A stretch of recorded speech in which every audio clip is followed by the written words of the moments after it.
श्री स्वामी समर्थ. आता आपण इथं उरलेला भाकरीचा भुगा करून घेतलेला आहे मिक्सरमध्ये.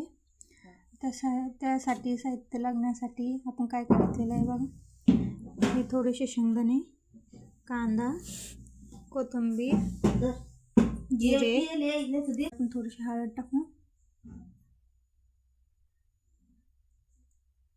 थोडंसं मीठ टाकू, थोडंसं तेल टाकू, जिरे टाकू, त्याच्यामध्ये कांदा टाकून देऊ, त्याला लाल होईपर्यंत परत उतरवू. परतेलेलं काढून घेतलं आपण. थोडंसं तेल टाकू, त्याच्यात थोडी कोथिंबीर टाकून घ्यायची,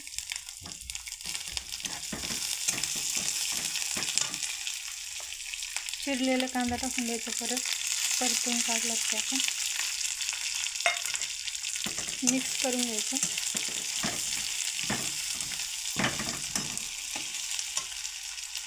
त्याच्यामध्ये मग आपण मिक्सरमध्ये भुगा काढला ते टाकून घ्यायचा.